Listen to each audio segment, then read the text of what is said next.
అనాలోచితంగా Sita calling bell switch నొక్కింది. నౌకరికి బదులు వనమాలొచ్చి, yes madam, మీ సేవకుడు మీ సేవకెప్పుడు సిద్ధంగా ఉన్నాడు. ఏం కావాలి? అన్నాడు చిరునవ్వుతో. సీత గాబరాపడి ఏం మాట్లాడాలో తెలియక చివరికి మహి ఎక్కడుంది అంది. వాళ్ళ తాతగారితో ఆడుకుంటోంది. మీ అమ్మగారి పేరు కూడా మహేశ్వరేనటగా. మీ అమ్మమ్మకు బదులు నువ్వే నాకు కంపెనీ అమ్మా ఇప్పుడు అంటున్నారాయన. ఒక వారం రోజుల్లో మామూలు మనిషి అయ్యారు మీ నాన్నగారు. ఇదంతా మీ చలవ, అందుకు కృతజ్ఞురాలను అంది సీత. సీతగారు, మనం వివాహితులం. మన మధ్య ఈ కృతజ్ఞతలు చలవలు ఉండడం అనవసరమేమో. ఒక విధంగా అప్పలనరసమ్మ గారు బలవంతంగా మిమ్మల్ని నాతో పెళ్లి కొప్పించిందనుకుంటాను. అదే నిజమైతే చాలా దురదృష్టవంతుణ్ణి. మహీ ఒక కారణమే అయినా మీ సౌందర్యం నన్ను ఆకర్షించింది. నేను మిమ్మల్ని అభిమానించి ఆదరించి పెళ్లి చేసుకున్నాను, కానీ ఉద్ధరిద్దామని కాదు. జాలి చేత, అంతకంటే కాదు. అయినా మీరు నాకు దూరంగానే ఉంటున్నారు. కారణం తెలుసుకోవచ్చునా అని అడిగేశాడు డాక్టర్ వనమాలి. ఏం సమాధానం చెబుతుంది తను? సెక్స్ అంటే సైకలాజికల్గా భయం కలిగిందని చెబుతుందా? ఒక పనికి మాలినవాడు తడవ తడవ రేప్ చేసి భయపెట్టాడని చెబుతుందా? ఇష్టం లేకుండానే అతని బిడ్డకు తల్లై పెంచాల్సిన దుస్థితికి బాధగా ఉందని చెబుతుందా? ఈ అఖండ ఐశ్వర్యానికి నిరీక్షణరావు సంతానం వారసురాలవడం తనకెంత మాత్రం ఇష్టం లేదని చెబుతుందా? మహి తన తల్లి పోలికతో పుట్టిన మాట నిజమే, కానీ ఆమె తండ్రి నరరూప రాక్షసుడు. ఆ రక్తం మహిలో లేదని తను భావించడం లేదు. ఏంటి ఆలోచిస్తున్నారు? నాతో మాట్లాడడం ఇష్టం లేకపోతే అదన్నా చెప్పండి. నేనిక్కడ ఉండడం నాకు మనశ్శాంతిగా లేదు అన్నాడు డాక్టర్ వనమాలి. క్షమించండి, మహిని మీరెలా ప్రేమించగలుగుతున్నారు? మీ ఉద్దేశం నాకు అర్థమైంది. పక్కవారి పూల తోటలో నుంచి పూల మొక్క తెచ్చి నాటితే అది పూలు పోస్తే అవి భగవంతుడి పూజకు పనికిరావని నేను అనుకోవడం లేదు. నేను డాక్టర్ని. ఇప్పటికీ 10-15 పురుళ్ళు పోసుంటాను. ప్రతి బిడ్డ నాకొక చిన్న పూల మొక్కలాగానే కనిపిస్తుంది. అనంతరం ఆ మొక్కకి పోషణ లేకో నీళ్లు చాలకో వెర్రితలలు వేస్తే వేయొచ్చు, లేకపోతే వాడిపోవచ్చు.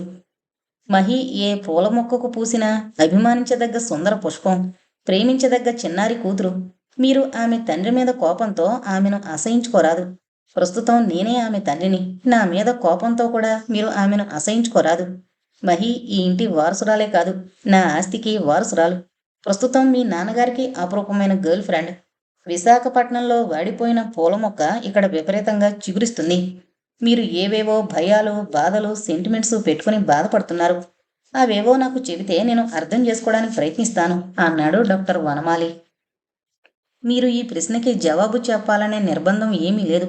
మనం ఒక ఇంట్లో ఉండి భార్యాభర్తలమై ఇలా దూరంగా ఉండడం మీ నాన్నగారికి చాలా బాధ కలిగిస్తోంది. కోర్స్, నాకు బాధగానే ఉందనుకోండి, అది వేరు. సరే, నేను వెళుతున్నాను అని వెనక్కు తిరిగాడు వనమాలి. ఆగండి, డాక్టర్గా మీతో కొన్ని విషయాలు మాట్లాడుతున్నాను, భర్తగా కాదు. మీకు మానసిక వైద్యులు ఎవరైనా తెలుసా అంది సీత మెల్లగా. ఇలాంటిదేదో ఉందని అదివరకే అనుమానించిన వనమాలి ఆమెను లాలించి భయం పోగొట్టడం తప్ప మార్గం లేదనుకున్న వనమాలి వెంటనే ఇలా సమాధానమిచ్చాడు. నేను సైకియాట్రిస్టును కూడా. మీ పరిస్థితి గ్రహించాను కనుకనే మిమ్మల్ని పార్ట్నర్గా బలవంతం చేయలేదు. సెక్స్ అనేది ఒక గేమ్.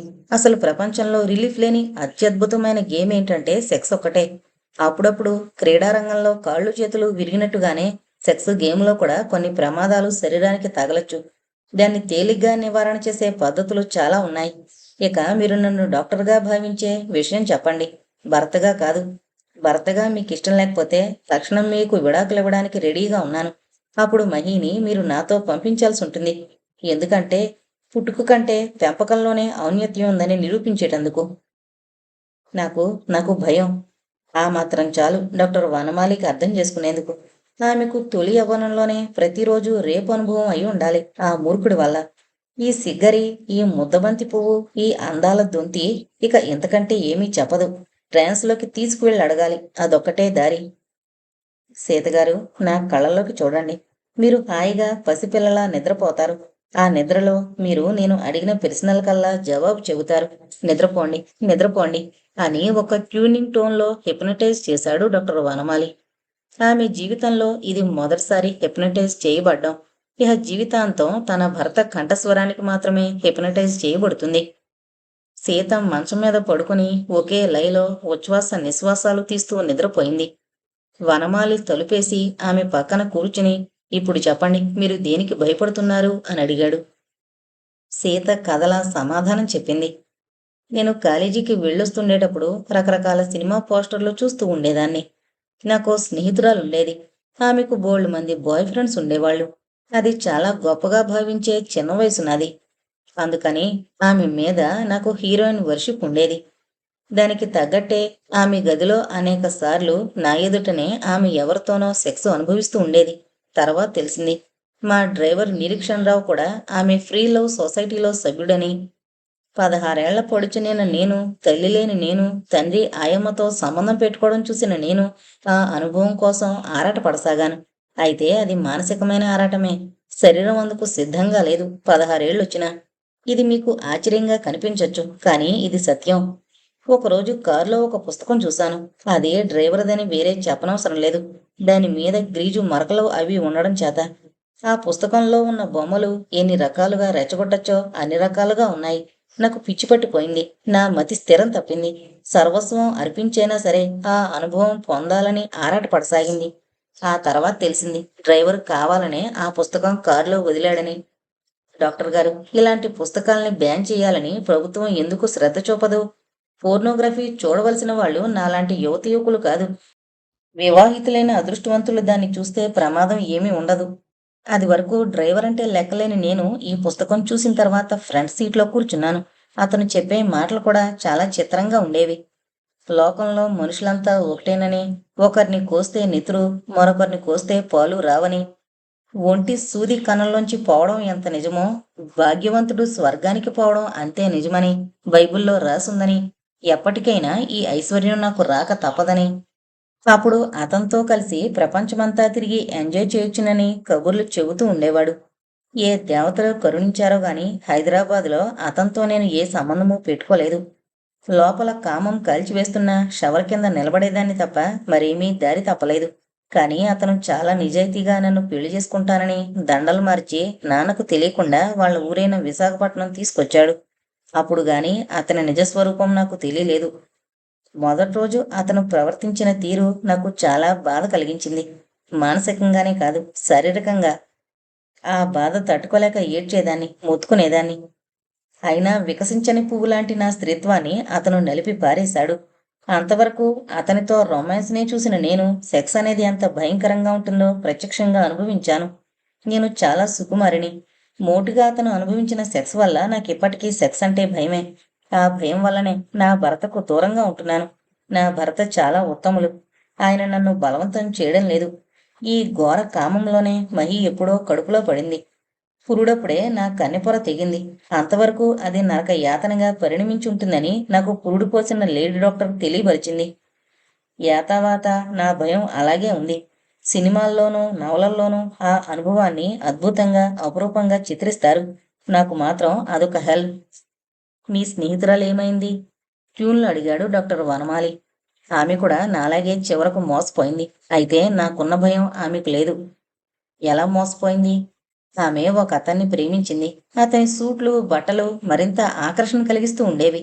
తీరా వివాహం అయ్యాక తెలిసిందేంటంటే అతను డ్రై క్లీనర్ షాప్లో పనిచేస్తున్నాడని. తరతరాలుగా అతని వృత్తి అదేనని. పెళ్ళైన వారం రోజులకే నిన్నెవరు కూర్చోబెట్టి మేపుతారు? రేవుకురా అన్నాడట.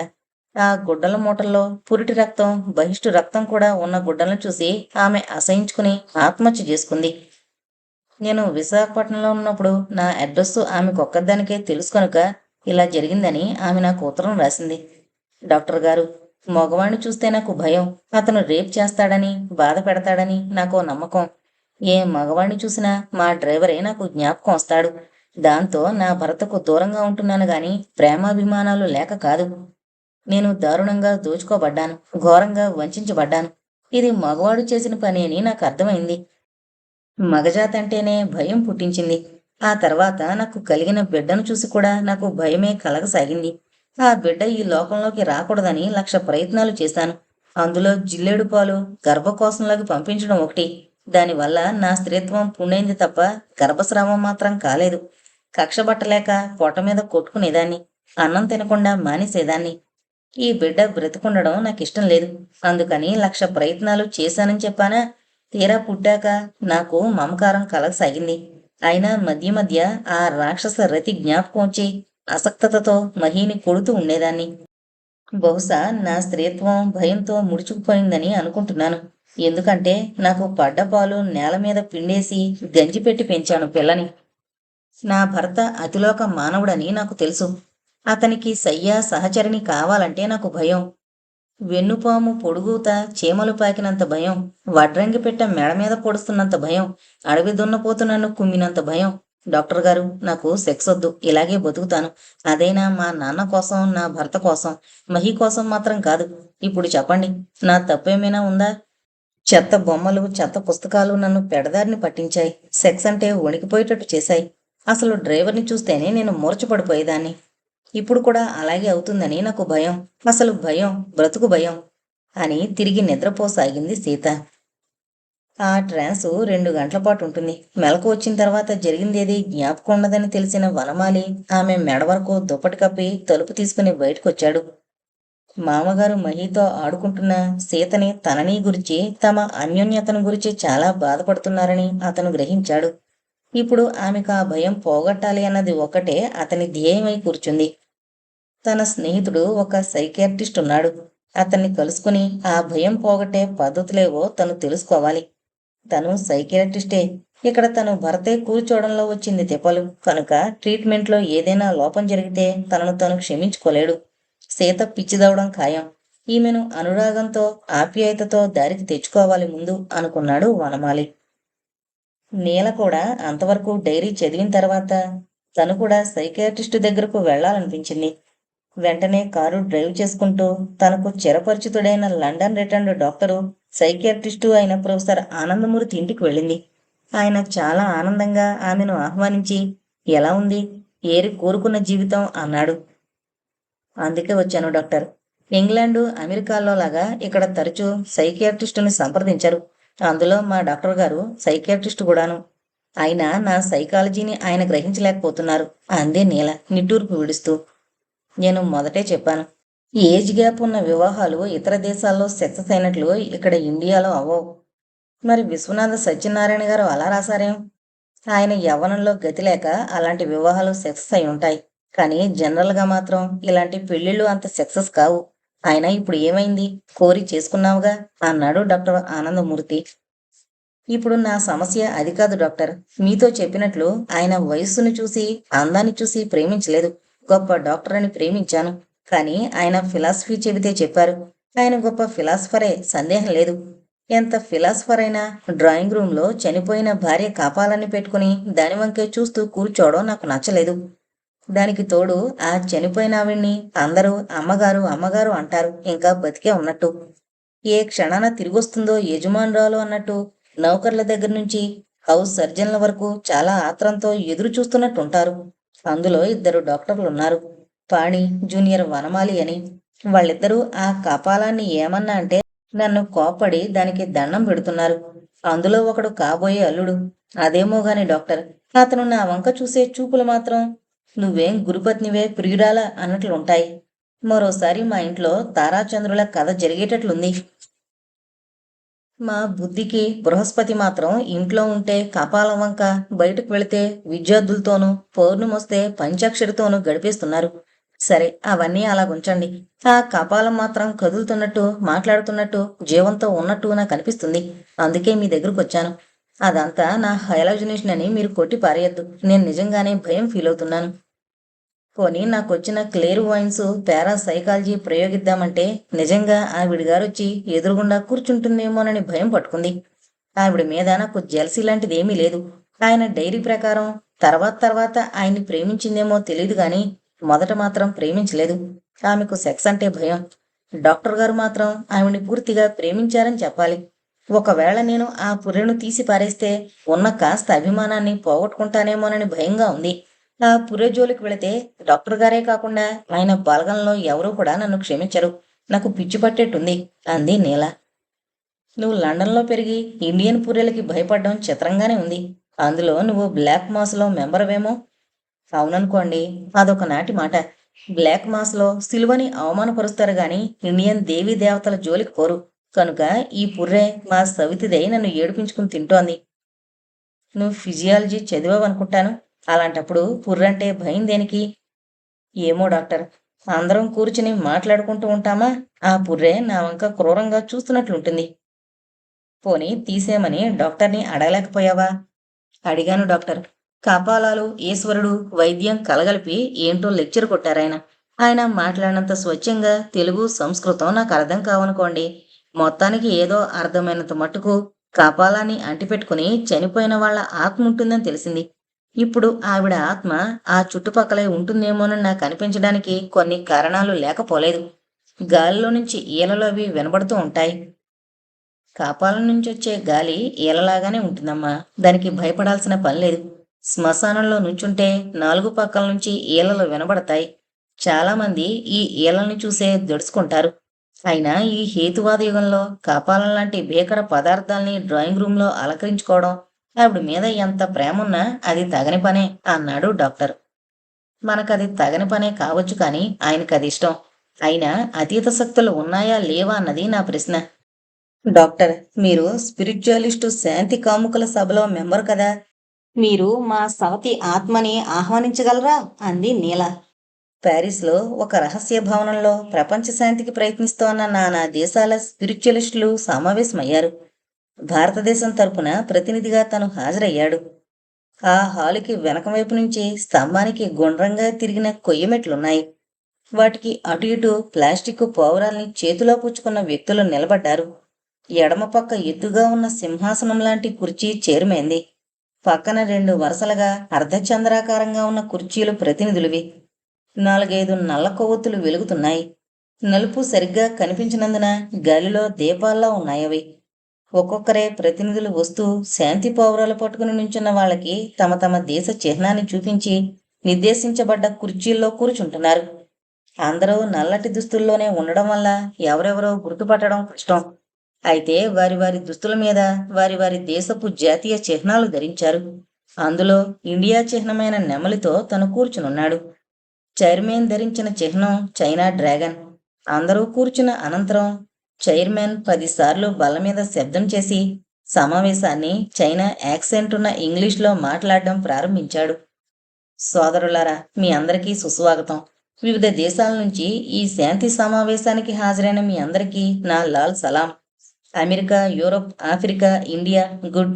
మీ అందరినీ నిష్కారణంగా మీ మీ పనులు చెడగొట్టి ఇక్కడకు రప్పించలేదని మీరు ఈ పాటికి గ్రహించే ఉంటారనుకుంటాను. ఇండియా నుంచి 2 డాక్టర్లు ప్రతినిధులుగా రావడం చాలా ముదావాహం. మనందరం ప్రతి 3 సంవత్సరాలకు ఒకసారి మాత్రం న్యాయంగా సమావేశం అవ్వాలి. ఈ తడవ మాత్రం అనివార్య కారణాల వల్ల 2 సంవత్సరాలకే సమావేశం కావలసి వచ్చింది. సోదరులందరూ నా అవసరాన్ని గమనిస్తారని ఆశిస్తున్నాను. అందరూ వచ్చారు కదా. అందరం వచ్చాం. ఇండియా 2వ ప్రతినిధి పద్మభూషణ్ డాక్టర్ వనమాలి సమాధానం ఇచ్చాడు. చైర్మన్ అందరినీ ఒక్కసారి పరీక్షగా చూసి చెప్పడం ప్రారంభించాడు.